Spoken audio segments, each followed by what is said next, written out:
So at a show this week in Arizona, I had not really a customer, but one of those guys that always questions everything, okay? Which is fine. Anyway, he was trying to convince me that fire starting with certain types of knives, it doesn't matter. Now, of course, he was trying to tell me my own knife line, obviously, and he was trying to tell me how to start fires. Okay, I'm not going to even get into that, because everyone knows that I've started about 1 billion fires and about 1 billion methods. So, I'm going to do this to show the audience and show the folks out there that haven't seen a fire demo from me from one of my classes for a while. This is going to go online, so we're going to do that today. Now, quickly, or not so quickly, everyone knows that my choice of fire tool, making tool, is a magnesium bar, a Doan machine magnesium bar, which is a military issue. It also has a ferrocium steel that causes the sparks to shed and into the magnesium shavings to start the fire. So what I did was to show, this is one of my fire starting rocks. We just found this. So it has a dimple in it, a natural dimple. Now the reason it has a natural dimple is Mother Nature intended it for that way, I guess. But I use these as a socket to hold my magnesium shavings. That way the wind doesn't blow them around and it concentrates them into an area. And it makes it much easier to start a magnesium bar type fire, which I'll show you in a minute. So here's the magnesium bar. Always take off this little thing, this little keychain thing, just take it off because it makes it a pain to try to start a fire with it. So what I'll do is I'll go into these tools in a minute to show you. So I'm going to take off my fancy favorite gloves here. So I got some aspen leaves here. That's from my cottonwood. One of my famous cold steel knives. Okay, so we have our magnesium bar. I use leaves at this time. I'm just going to re-show you how to do this. So you'll take the edge of your knife. Don't use the working edge. Use an edge down below. And I'll go into that in a second. So I'm just going to quickly show you. Now you put the point down on an angle. Don't be damaging the point. Use this very short area right here as a lever. Go up and down. You see that? Right in the corner. Now you have little magnesium shavings in my little holder. You'll take that holder, you'll put them right into your little socket. How easy is that? No one ever seen that, right? Well, that's my technique. One of the reasons that I use the knife portion here is that one time long ago, a person who I won't mention was saying that, why would you use the edge of your knife? You're supposed to preserve your edge. That's where he was going. Yeah, you're supposed to preserve your edge. Well, when you got cold steel knives, and you got knives manufactured in superior manners with superior steels, you don't have to worry as much. But your working edge is the edge you're going to use the most, and you do want to preserve your blade. So don't be using it for like some bashing tools, some macho, I'm going to split logs all in this area. Generally, a good survivalist, good prepper is going to have multiple blades on them at all times. I don't mean during the apocalypse or during civil unrest, at all times. At the office, work, wherever. Multiple blades for multiple uses. So that's why I use this section down here as my working edge to use things such as this. That preserves your blade. No one ever uses this point right down here. It's not like you cut your steak down there. It's not like that's going to save your life one day, that little section of blade, because, oh, Mitch preserved his blade, so now he's going to survive because he didn't use that section. So use this section.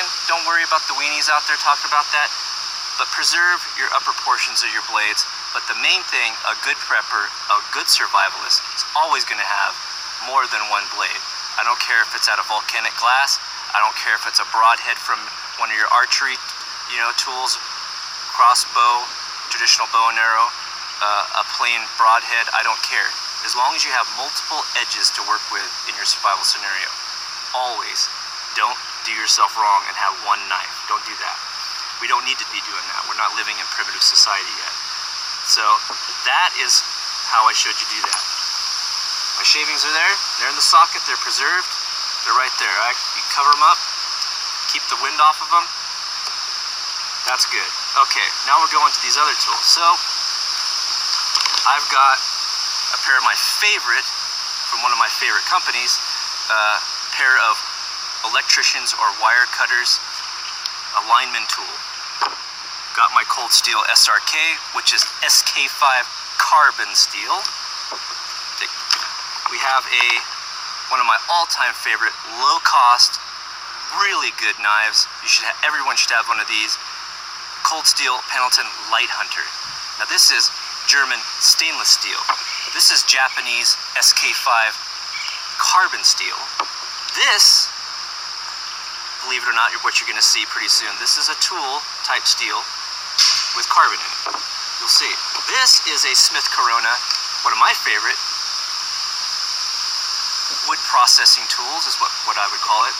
It's a razor tooth saw with a pull action. The teeth are brutal on this. It also works as a weapon. So you're like, what is he doing with that? It's fire starting methods. Okay, I'm gonna leave that open. I'm gonna show you why. These are all 4 different types of steel and an actual tool. Put the sheath away. So we're gonna move on to this. I'm gonna keep this in view. This is Cold Steel's Special Forces shovel, or Lynn actually, Mr. Thompson, Lynn Thompson, the owner of Cold Steel, actually has this name trademarked now, the Spetsnaz shovel, which is a whole nother history which I could teach at another time. This is carbon steel with a hardwood handle, and these are, as you know, Joanna and myself, this goes with us everywhere we go. We've been on TV with these. This isn't just a shovel. There was a kid that walked up to our table this week and said, hey, oh look Dad, it's a shovel. And Dad's like, just walks on it. No, yeah, it's a shovel. It's an entrenching tool is what us military guys call it. This has saved a lot of lives in World War I and World War II. It's not just a digging instrument. Lynn designed this awesome hardwood handle with a ball bulge on the end. That allows you to grab it and have an extension. So now you have an extension. Guess what you have now? You have a throwing benefit. You have an arm extension. You have just extended your reach.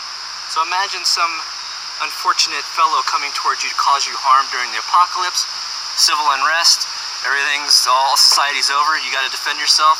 Well, isn't it better to have an area that has a good grip? You're not getting that away from me. So you just extended your reach into a martial arts instrument, martial arts tool. Also, it allows you to get that good balance and throw. So this is all carbon steel. It's a cold steel product. It's got the bent edge so you can use your feet like a traditional gardening shovel. It's over-designed, overbuilt, and really good heat-treated carbon steel with a fully sharpened edge. So this is an axe. This is a hatchet, wood processing tool as I call them. A weapon, martial arts weapon, a throwing device, a hunting tool. You can throw this. There's these, I make a variety of different types of throwing sticks. I've actually, we'll not go into that, we'll go into that later. But it's an everything tool, and you need to have one with you in your back of your truck, and you're behind your seat, in your car, whatever you're gonna do. It's an essential surviving tool, and we're gonna show you today how this works. So we're gonna carry on from this, we get into here. I'm gonna show you how this cold steel product works. So we've got some wood, so I processed some wood. I'm gonna show you how to make some kindling. We're gonna go into fire making here in a minute. We're using all these devices. So we're gonna use that sharpened edge. I'm just gonna show you. See, it's got a fine edge. You can get in there. What I can do with that. Now those are going to be my small kindling. It's nice kindling because it's dry, heartwood. Look at the edge on that. Now look what I can do now. Now we all need to have an easier way to start fires. So easier way to start fires is to use, you see that? Start with your metal shavings. I did that with this edge. Now talking about preserving your knife edge, well you don't need to use this. This is your survival knife when you've got this. This is heat-treated steel. It's durable, it's tough. Use the edge on this to process your stuff. So you don't need to be using your super nice, high-end, expensive survival knives to process your fire starting stuff. You can use one of these. This is gonna be something you're gonna be using a lot. We use it constantly. Joanna's favorite thing, she could care less about all my other fancy stuff. She likes these, but there's a reason why. So, also, that'll process your kindling, but it'll also process larger pieces. So we'll get into here. This is a larger block, so you can get into that. digs down pretty deep, and so you can split your wood just like a hatchet. Going down, and you'll get a wedge in there. See that? And then you can get off your pieces just like that. Then you can process this down again, as I showed you, into your smaller kindling. That's if you got large pieces of wood to smells really nice, to get yourself some kindling if you need it. So I've got a fire pre-prepped. We can go into the fire. We come around here.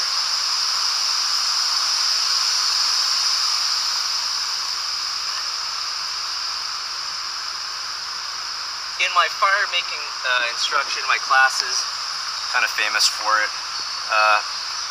I've been always teach my folks or my students to pre-prep your fire. Fire preparation is about all your fire really needs. It's just struggling while you're trying to build it, while you're trying to light it. Don't do that to yourself. As you can see, I've got my larger kindling. I've got some mid-size that I've stripped down, of course, processed it with my shovel. I've got some mid-grade, I've got some little shavings. I've got all my shavings. I've got some a bird's nest type pile of fibers and cottonwood fibers, because it's all laying in the trees around here. It's been collected. And then I've got medium size, and I've made kind of a fireplace out of my big logs. Of course, you're not going to have that in the wilderness unless you've got a big, wood processing machine, a big, hydraulic press, and some forged wedges and some big heavy-duty wood processing stuff. But I'm doing it today to show you how easy this actually is. So I got it up off the ground because the ground's wet here in Arizona, Sedona area, because it's been raining a lot. So we've got it all set up in there. The reason I set a fire up and I build it in a pyramid way with a backdrop, kind of a back fireplace portion, is because that reflects the heat back into my area that I'm going to hang out for the night. This is a small version of a radiant fire, which radiates heat backwards this way. It's what kept us alive in Morocco. Is I used large pieces on the show. If you ever really watch the details of that show, you'll see I always have a big backdrop, a stone backdrop, to reflect the fire back towards us to keep us warm. Also, it concentrates the heat, allows you to start your fire much easier. The reason I do a lay fire that's laying in a V shape or a pyramid style shape this way is because my bird's nest and all my kindling's right there. Flames like to creep high. Flames like to go vertical. They don't travel across the ground, they go vertical. So you'll see in forest fires, flames grab a tree, go straight up. Grabs grass, goes straight up. Fire likes to climb. If you study fire science, you can take it at your college. If you're in a firefighter first responder courses, they'll teach you about fire science. So fire will climb, and if it climbs, it's much better for you when you're starting your fire. So what we're going to do now, so we're going to show this method. So you're like, why does Mitch have a pair of pliers? Well, we're going to show you today.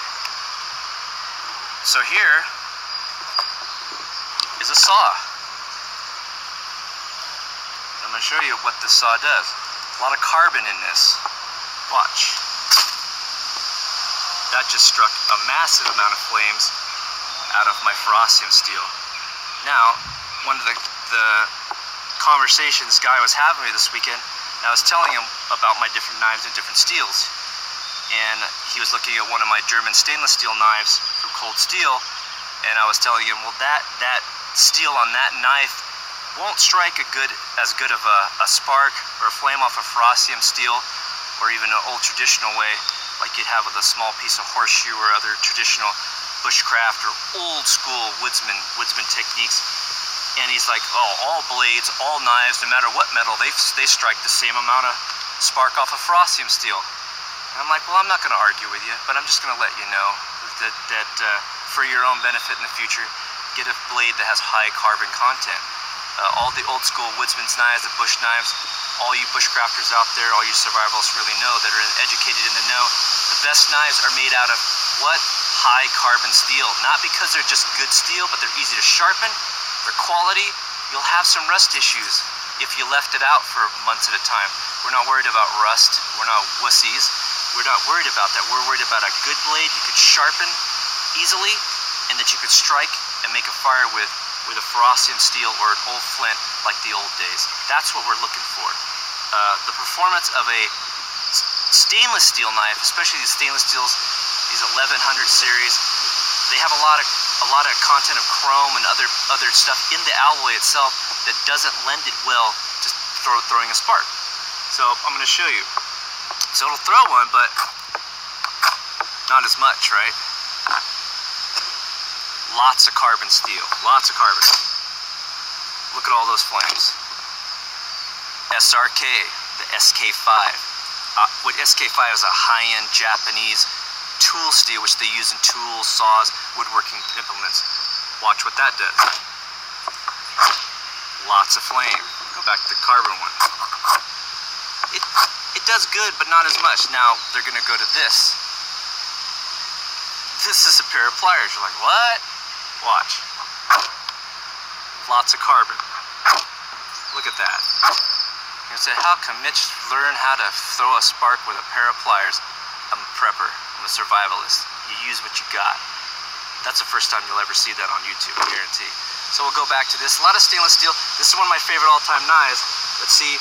Also, it depends on the edge. This edge, you want to use a sharp edge. You want to use an edge that has a good portion of biting edge to it. A lot of guys, there was someone that actually was complaining to Jhoanna a few years ago, well, why isn't he using the back of your knife? Why doesn't Jhoanna use the back of their knife? You can use your spine, but look, that'll work, but there's a coating on it. It's not as good. Depends on, see? Nothing, right? Not a whole lot of carbon. Raw edge, lots of carbon, watch. Nothing, right? Lots of chrome, lots of chromium. This is coated in their awesome coating from Cold Steel.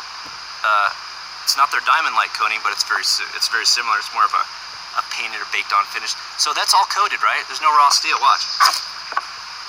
Bingo. Why? Because it's high carbon steel from Japan. It's the best. Watch. Lots, right? Lots of carbon. Look at that. Okay? I'm using the spine of this again to show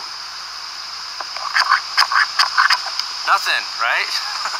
That's because it's stainless steel. You're not going to get as a good spark out of it. You're just not. It's a badass knife. Low cost, awesome tool. But carbon steel is your friend when you're a survivalist or you're a bushcraft guy. Lots of carbon, lots of carbon, lots of carbon. Not so much carbon, but it doesn't rust. There's your benefits. These are all going to rust. But what's the benefit? They make excellent survival tools. Why do I always have a pair of wire alignment pliers with me? They're indispensable for a lot of things. And I can even go in this segment of traditional tools also. And here's our steel. Now watch this. Carbon steel. Our favorite cold steel shovel. Sharpened edge. Look at that. See that? Lots of carbon. Lots of carbon. Badass strength, heat treated, lots of carbon. That's why it's throwing a spark. That's why stainless steel doesn't throw a spark. It's got too much stainless steel properties to it that allow it to not to rust. Not to say it's a bad knife. I've sold literally hundreds of these over the few years. It's an awesome knife, but it's stainless steel. That's my 2 cents on that. What are we doing on time? Good. We're at my fire again, my fire pit. I'm raised off the ground. You guys seen that before because I had the 2 slugs because it's been raining pretty hard here. You cannot build, it's just not conducive to good fire making because the moisture, the humidity in the ground will suck and bring the heat right out of your fire. You won't get a good fire going. Okay, so I brought my stone over that I had my little natural divot in. It also has my shavings from my magnesium in it. Here's my magnesium striker. Here's all my different tools. So of course I've got all these I went over already. So what you're gonna do is to make life easier for you, this stone, I made it together, doesn't move, it's perfect, they go hand in hand. You'll take your magnesium bar, which everyone knows is my favorite. You'll up and down. The true directions that comes in the survival kit from one of these tells you to hold it at an angle, it's easiest to do it this way. And you guys have seen me on TV doing it this way. So you go like this, you'll stand it straight up and down. You go on a nice steady surface, preferably the ground, but I'm showing it up high so you can see it better. There's my striker right there. So as you can see, I can do all kinds of carbon steel products here. We're gonna see if we can do it with a pair of pliers, because that is cool. That's unique, right? So we'll see what happens. So there's my magnesium.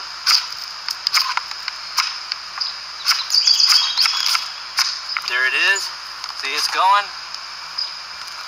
There it is. Do you see that? There's my flame. I'm gonna feed my flame. Feed it. Feed it. Feed it.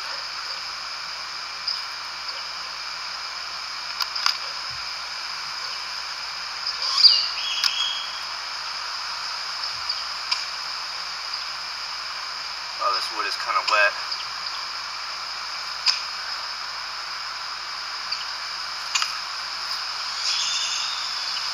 There's your fire, folks. There is your fire. You see how easy that was? Why is that easy? Because I pre-prepped the fire and I had it ready to go, right? That's why. Why did I have a good fire started easy? Because I used proper techniques.